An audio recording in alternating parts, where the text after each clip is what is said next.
Hello, my name is Noel Bell. I'm a psychotherapist based in London, and this is a podcast on codependency. And I'm absolutely delighted to be chatting to Nancy Johnston in this podcast. She is the author of a few books, but most recently, Disentangle, the second edition, When You've Lost Yourself in Someone Else, has just been released and published through Central Recovery Press. So Nancy, it's a big hi to you. It's morning time in the fair state of Virginia. How are you doing?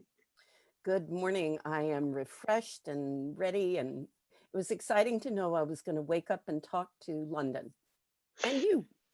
And you're very and thank you. And we have met. It's not just virtual relations. You were. It's nearly 3 years ago. You were past 2.5. Yes. You were Yes. passing through London, which gave us an opportunity to do a non-visual Right. podcast, and now we're on different continents, yet we're doing the visuals. So work that one out. Yes. Well, and we've learned how to use Zoom and all of these tools even better too. So it makes all this possible.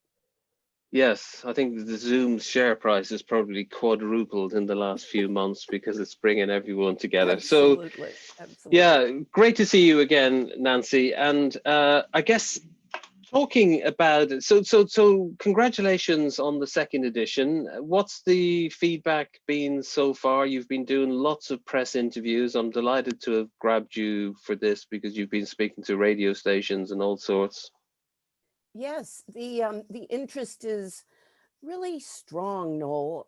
What happened is, as you know, the origins of the book are living, they came from my personal and professional experience in living and working with families of alcoholics and addicts.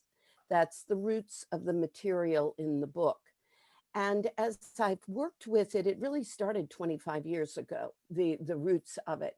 And as I've worked with it, taught it in workshops and retreats, I saw that the basic theme for me of codependence is this loss of self, this disconnect from self. Either we were not connected in the first place, we'd been very externally focused, or we had it, and because of the dynamics of the relationship we're engaged with, we're losing touch with that.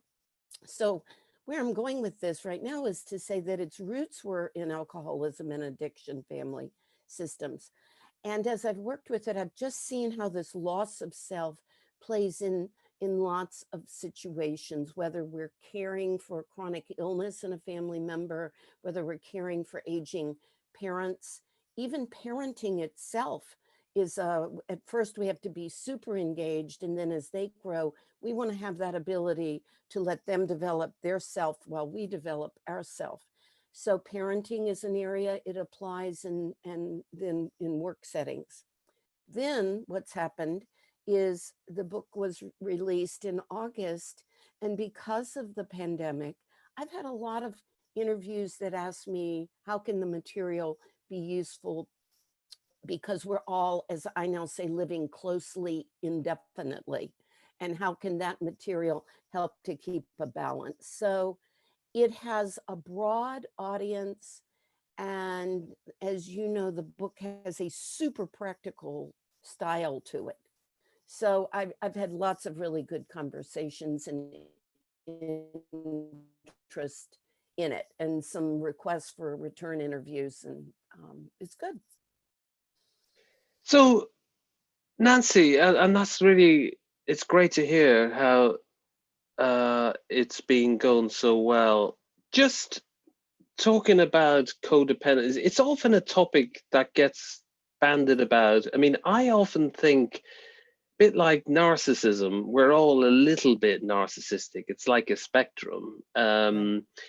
And are we all just a little bit codependent in our fixing and caring for others? When does it become a problem? When is it a bit pathological? I love the question because I talk about it and have started to teach it over probably the last 10 years, Noel, on a continuum. I put the continuum is super simple. At one end, it's, let's call them behaviors on this continuum. One end is okay, one end is too far, going too far. So I think it's important that we acknowledge that some of the behaviors that are called codependent are normal human loving kind behaviors, to care give, to want to help, to want to fix, to reach out in those ways, even to avoid conflict, is okay up to a point. And then we want to watch my material is about watching, learning to cultivate the ability to pay attention to self and see if I've now moved down that continuum to too far, where some of, again, language I'm using these days is, am I over functioning for someone else? Am I filling out forms they could be filling out? Am I making a sandwich the person could make for themselves? I mean, some of it's, that's simple. Am I doing things that keep that person from growing? So totally putting it on a continuum is really, see, Noel, I think that codependence has a difficult name, a mixed reputation. We're still working to define it, for one thing. But the other is, if people feel like to help is wrong, we're set up in a not a good direction. I mean, I think that people by our nature, as I've already said, do want to do those things. So it's just a matter of honoring that and then compassionately learning to listen to ourselves and see what's happening as a result of what we're doing, and are we going too far? And how would you actually, like the old term used to be relationship addiction, just that very loose term. How would you describe, for you, what's your definition of codependency? And I do feel like it is, okay. So I think of it as, if I go back to that continuum, I think of it at the far end is where the addiction comes in. So I'm not, I have a different answer to the question. I feel like, one, it is codependency. Let me answer you and then I'll elaborate. I feel like codependency is where I've lost myself in someone else. It is where I'm so focused on you that I've lost connection with me. That I would, if this was a short answer quiz, that's what I would write down. And I think the deeper thing, I think, Noel, as I've looked at my work, I'm just trying to take codependency and tease it apart yet a bit more, again, in a compassionate way. And so that loss of self at the far end is where addiction would come in, okay, where I absolutely am, where I'm obsessed and can't stop that, where my tolerance, I can take more and more of of abuse, or I can take more and more of neglect, or more and more of the other person coming first, where it's causing me problems in my life. I'm giving examples of the addiction model as applied to the end of that continuum of gone too far with it. Um, Tolerance, obsessiveness, and I'm sorry, my big one on addiction is loss of control over use. So if I go on that continuum and my focus on somebody else is, I'm like, I'm not going to text him today. I'm going to give it a break. I'm going to turn and focus on my life. And that, and there, I'm reaching, you can't see, for the phone, because I'm like, maybe just an emoji would be okay. Or, we watch that control be challenged, I would say. So, yeah, there you go. Yes, no, that's a good answer. And in my professional work, I suppose I work integratively, so I'd like to think every whoever walks through, even if it's a virtual space, I kind of apply myself to see that individual as a unique individual, so not thinking of applying a prescriptive way of working. But one thing that's probably a commonality is I'll always be checking if, someone has a positive self-care regime, a solid, positive social support structure that works for them, and that the holistic legs of the stool almost are in place in their life. Nice. And but for a codependent, they don't really know balance and harmony, do they? That is a big part of the shift. Noel, you're correct. I mean, I agree with you. Um, I have actually, over the years, I can have a client who's starting to um, wake up to that, not having all the legs on the stool there, and they might say, "So I had an hour by myself the other day. My husband took the kids, and I had no idea what I wanted to do for myself. I had no idea." When it's sometimes it's that fundamental. A story that's in Disentangle, all the editions, is this client of mine said, and she was a PhD professor, okay, and she said, so she had moved out on her own from left her husband, and she said, I went to buy pot holders and I had no idea what color I liked because I had always deferred it to the mother-in-law had lived in the home. I had no idea what color I liked. So some of it, Noel, absolutely is learning to find the channel to tune in to self. Let's capitalize that in our mind right now. And it's a really important, slow process. It almost is like it had not dawned on the person to stop and think, how am I doing right now? Or what is it that I really want or need in this moment? It is a learning process. Now, I want to elaborate on that in an important way because I love your interviews and interview questions, and they go deep. It is important if the client is making the shift from being externally oriented to internally oriented, meaning instead of me sitting here thinking, how am I doing and what are people thinking of me? That would be all external. Me having an internal thing that says, how am I doing? How am I feeling? How do I pace myself? How do I listen to my tone? I want to make this shift. So I, as a therapist, want to help the client make that shift on their own rather than me telling them what to do, because I don't want to be, again, the external source that says, oh, well, in that hour, you could have done this or this. Did you think you could have gone on a walk? Or maybe that would have been a time to start that book you wanted. Now, I'm not opposed to us helping to sow seeds, but when it's all said and done, I want to sit there and patiently say, that was great. You had an hour. What came to your mind? What, how did you end up using it? And what I'm slowly doing is trying to help cultivate that internal self, maybe some of those other legs on the stool. But it won't happen if I become the source of all of that information. I want to help the client become the source. Or even if a client person, anyone who's reading the book, I want to help them cultivate their own internal compass, is a word I use a lot these days too.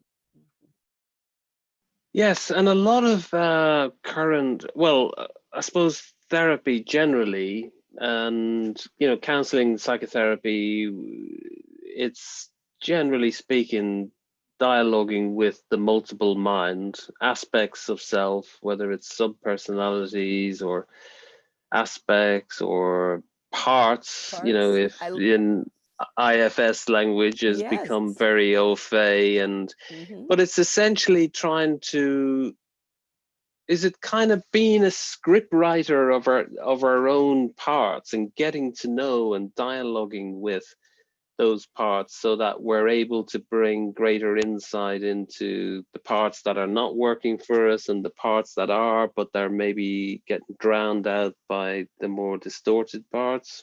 I agree with all of that. I have, since the pandemic, I've spent time studying the IFS, the internal family systems, Richard Schwartz's work, and am still, you know, it's interesting. I'm still learning it, but in an interesting way also. I've practiced for 43 years now, Noel, and I loved Gestalt psychology right from the very beginning, which is integration of our parts of self and owning them and not dismissing them, and I feel like the IFS is a beautiful form that elaborates for me, that's on that. And again, for the viewer who may or may not know, I mean, it is what Noel was describing about in fact, I find that people talk in terms of parts. Part of me doesn't want to go party, is what they might say. Part of me doesn't want to give them that money. And so it's a beautiful way that the client already creates the conversation for us to invite and say, let me hear from that part. What, yes, let's give that part. I know, but I feel terrible. And, you know, so we try to work with the guilt and I feel terrible, the things that protect or keep that part from being expressed. Because from my disentangle work, I feel like when that person says, part of me doesn't want to go to that event, that's probably a very genuine part, Noel, that's a part that's been, you know, socialized. If they look at externally, they, well, I should go, or how could I not go, or, you know, and so when they pop up with this part, and I'm not doing IFS here, folks, I'm just talking how it blends with my stuff. I'm very interested in hearing from that. I almost feel that's a spiritual thing too, a gut thing sometimes. When if I say, well, what is it you really want to do? Oh, I don't want to go at all. And I'm like, that to me is even more than a thought or a feeling. It comes up from within, and so merits spending time with and helping them respond to that part. Because that builds on the whole kind of idea of authentic self, doesn't it? That we have aspects like false selves, or you know, aspects of self that have kind of learned to maybe please others Oh, and yes. to fit in. Yeah. Yes, yes. I mean, guilt is a common word that comes up when, as this shift from external focus to the internal, and then realizing the internal, you know, wants to step away from the family for a half hour to just take a break, and feels guilty about doing that. Somebody might need something. I mean, there's the interplay of caregiving and whatever. And again, Disentangle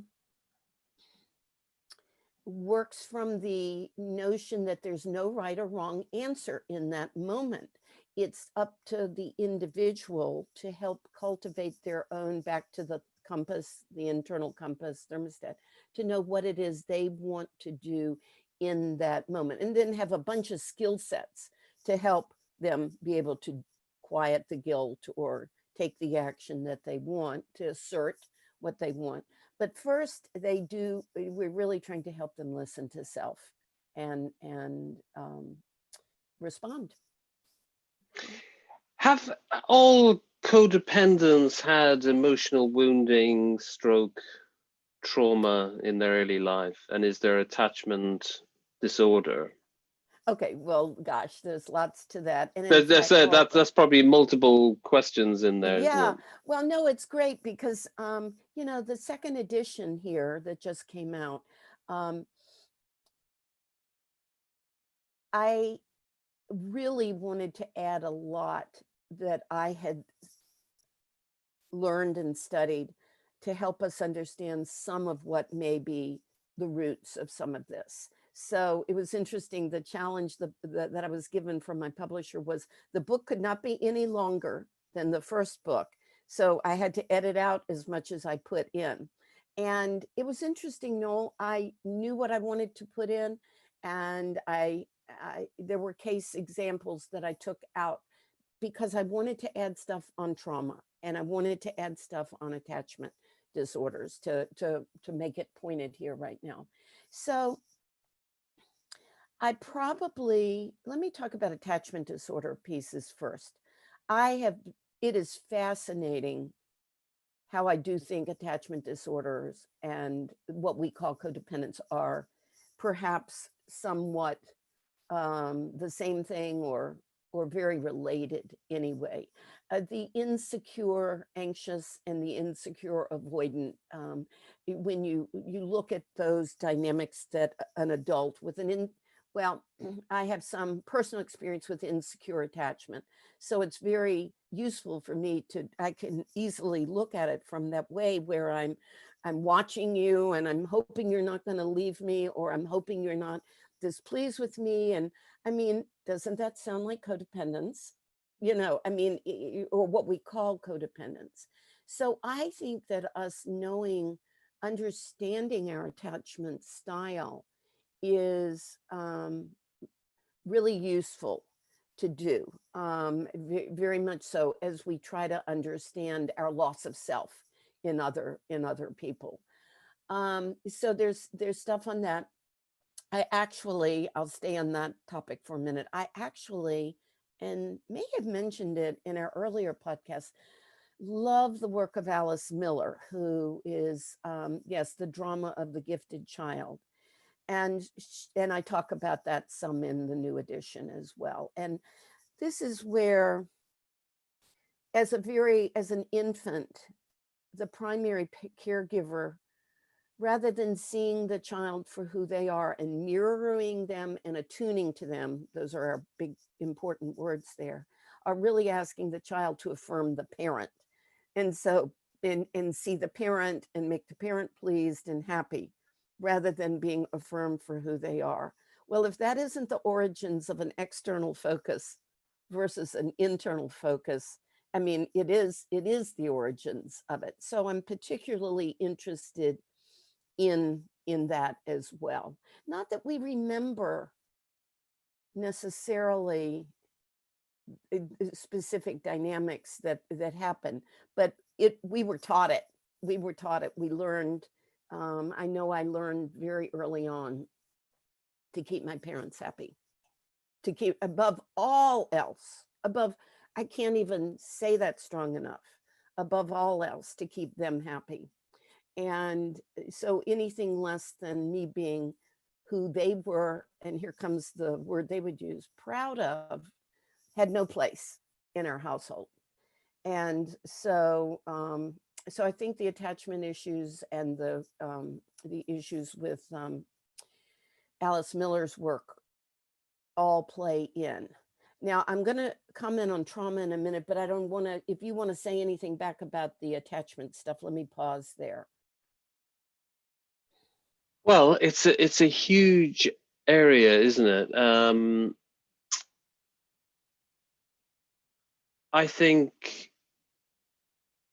adult relational styles are largely informed by the early attachment style, and I suppose, honoring Bowlby and that idea of secure base and what were the developmental ruptures, I think, is all part of the work. I guess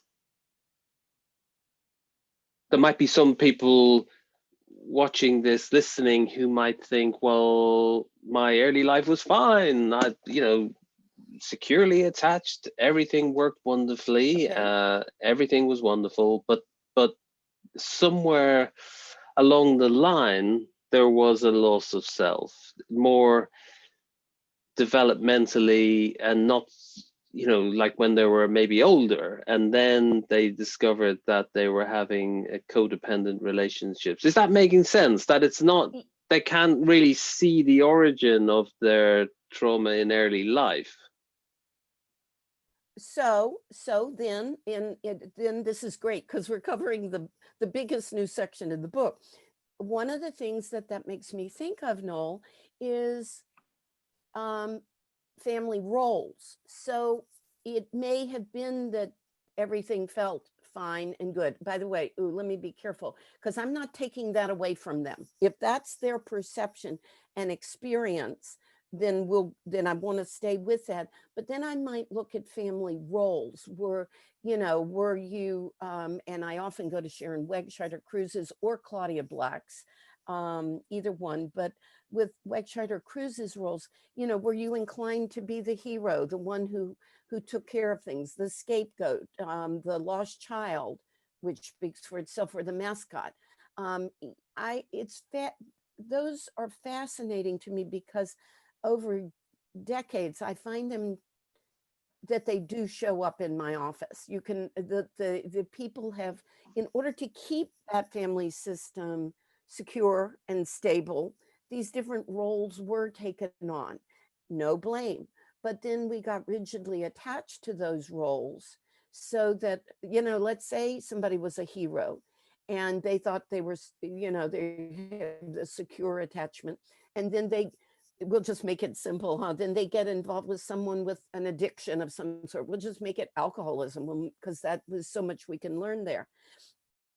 And they come in with the hero role, which has worked pretty well. And all of a sudden, the dynamics, the success of that role that worked for them may not be producing the results. There's relationship conflict. They're not able to successfully create the peace or the conflict avoidance or whatever.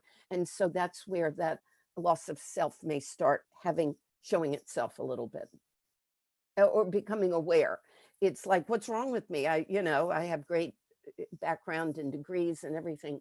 And it may be that one role is holding them in a way that is not serving their whole self, would be a way I'd put that.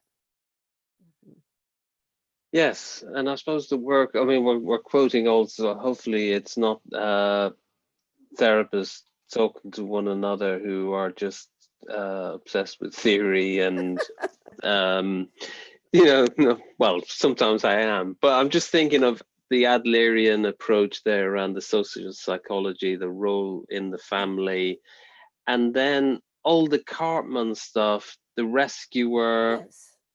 Because often the rescuer tends to be the Very much codependent. so. Very much so. And again, the roles served a purpose, and those are excellent. And the roles served a purpose, a very important purpose. And the problem becomes probably one, Noel, if we're not aware. Let's go back to awareness. The new book has 10, I call them Nancy's ingredients of change. And the first one is awareness.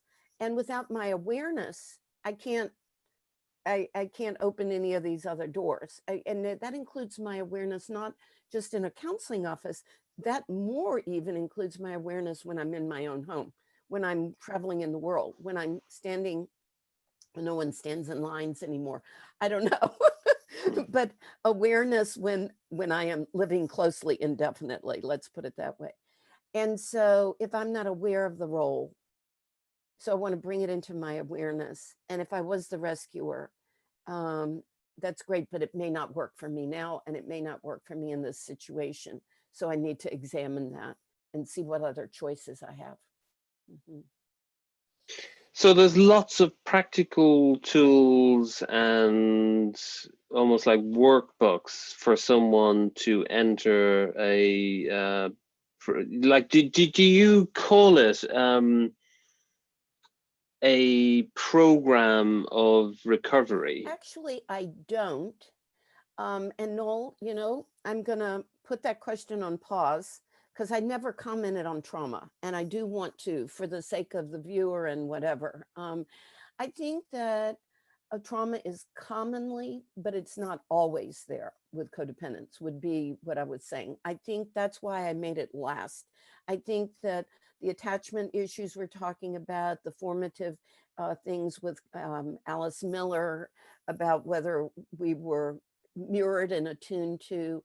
We did a beautiful job of transitioning into family roles. I think those can all contribute. And then certainly if there was chronic abuse, emotional, physical, really, a major loss of a family member, many traumas can certainly fragment that self. And as we know with trauma, cause us to disconnect from self. It's just not a good place to be. But I think the thing I wanted to come in is I don't see it as always having to be present as a person with codependency. But I think any of these things, we're talking about an assortment of possibilities that have made us inclined to losing ourselves and other people. So that's all I wanted to say about trauma.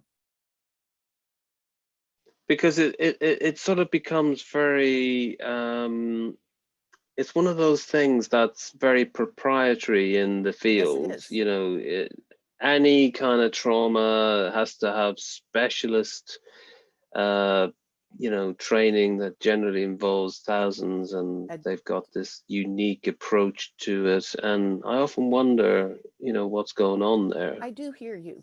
So that's a great segue back to how I see Disentangle as a program or whatever. Let's see what I want to say. You're such a good interviewer.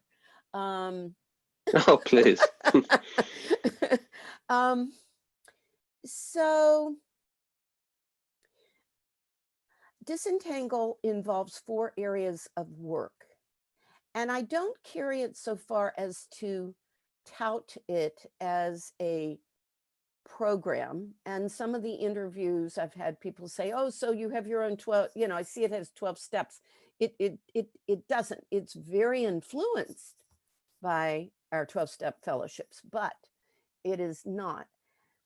How it is a if I don't use the word program, what would I say? I have always, because I'm gentle, I've always called them ideas.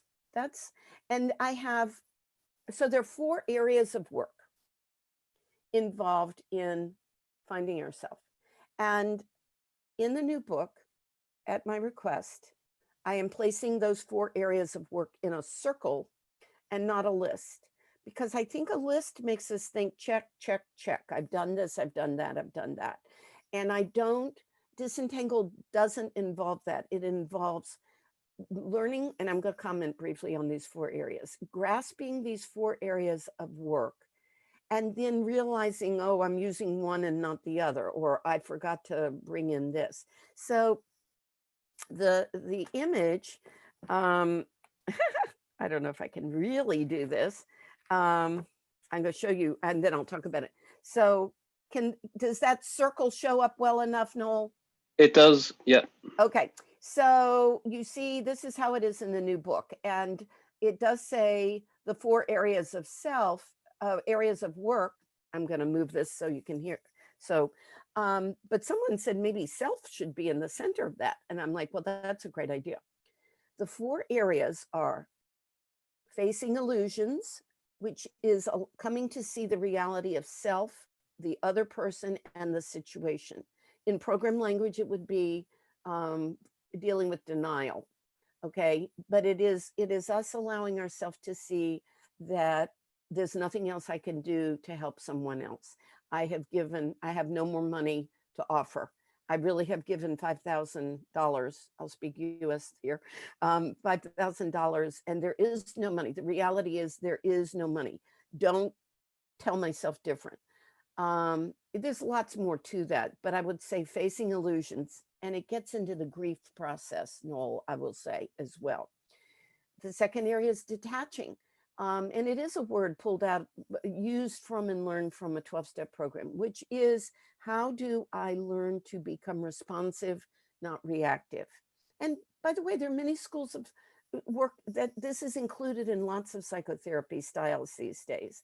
And I agree with it.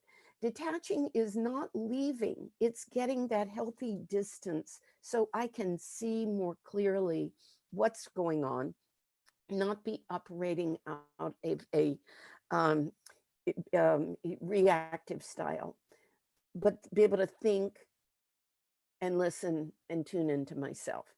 The third area is boundaries, and that is broken out in several steps of learning how to first listen to myself and know what that boundary is, not letting something be blurted out that I can't enforce, won't stick with, you know. And then lots of skills on how to assert it and state it and help ourselves stick with the boundaries. And the fourth area, again, in the circle, is spirituality. In 12-step influence for sure, not just because it's a great idea, but because, again, this material I have worked from the inside out, and I do not mind saying that. It strengthens my ability to teach it and share it. And for me, again, spirituality is not specific, it's not religion, it's not a doctrine, it is my belief in something greater than myself. We'll leave it at that. And it's really learning how to live the serenity prayer of sorting what I can control, cannot control, and acting on what I can control. One of the quick ways I say that to folks is from a codependent stance, I'm often trying to control what I cannot, which is called the other person, and I'm not controlling what I can, which is called myself. So to me, it's really a useful thing. I have some mindfulness skills that are woven into the spirituality. I've been a mindfulness student, practitioner, as long as I've been working on the book, actually, since the mid-90s. And so I feel like our mindfulness practices can help us to quiet ourselves and what I call open us to spirituality. So illusions, detaching, boundaries, and spirituality. And so it's very easy to think, oh, to detach and see, let's say I'm detaching and I see like, oh, okay, I'm not going to have that argument again because I'm just not going to participate. And then I realize then the person keeps pressing on me and I realize, ooh, I need to work on my boundaries some more. So it just is a way to dynamically hold the tools that I'm trying to teach the person. Yes. Mm-hmm. Well, that sounds like very useful book focused work for self-development and boosting self-esteem and overcoming difficulties in relationships. Anchoring in self. And that's what the last essay in the book, I pick up an essay from the first edition and that was entitled Quietly Be and Quietly See. And then the third phase, the part I added is an anchoring in me. And as I said in it, it's not an anchoring, a firm, unyielding, because we have to, as humans, have some flow, but an anchor. And so I comment, an anchor, if I'm anchoring in me, an anchor for a boat, well, depending on the length of the tether, the line, the boat does have some movement, but it's not going to just up and float away into the storm, let's put it that way. And that's so quietly be, quietly see, and anchor in me. And that's sort of a poetic way that I describe how the tools come together. It is practical. It's full of information. It is so very full of psychoeducational stuff. I would say it's useful from someone who just walks in a bookstore and goes, well, maybe this could help, to someone who's doing, now I'll smile and say, some of the extensive trauma work and that you're describing. That work, whether, and of those opportunities you're describing, I think can allow for deeper work. I'm finding it here. I think that Disentangle can really help bring the reader, the individual in, and help them get on board with this whole concept of self and loss of self and skills. And then if they wish to do deeper work and may need to do deeper work, it's available in a lot of the different forms you're speaking of. But I see the material I'm offering as a real fundamental invitation to come in and here's some things to help you today. Yes, well, continued success, Nancy. You've been very kind about the questions and the way I've asked questions. Is there any question that I haven't asked that you wanted to answer? No, none that I am aware of right now. I feel like I'm really glad in this last section to describe the book itself and how it is set up. I mean, I will say that it begins again for folks to know. It begins with some autobiographical stuff that helps the reader to understand how come I feel like I have an extra understanding and experience and compassion for this topic. And it does look at, it has 10 essays at the beginning about how this disentangling process, there would be a word, process. It is a process, Noel, as opposed to a program. It is a process. The disentangling ideas are a process. And so it does describe in 10 essays how the process works. And then it gets into the 4 sections that I'm talking about there. So it does have some work. It's not a workbook. It does have sections at the for you to stop, for the reader to stop and do a little personal work at the end of a major chapter or whatever. And so there is that quality of workbook aspect to it. I've been thinking about, so if anybody's interested, starting a Disentangle book club for about 6 Zoom times. And people would have the book and read, and we would be using those worksheets. It would just be workshoppy. I would not be the therapist, but we would then read up to a point, and then people share whatever they wanted to share. I would run it like I run my workshops, no requirements, but whatever they wanted to share from the worksheets that are in the book. So it has that, again, practical aspect to it. Yeah, sounds like a good idea, Nancy. So continued good luck with your book, and I hope I wish you continued success. It's been fantastic having this chat. I've learned lots, and well, hopefully we'll chat again soon. I would love to do that. That would be wonderful, Noel. Thank you so much. This is fun. I enjoy it. Take care, Nancy. Yeah, you too.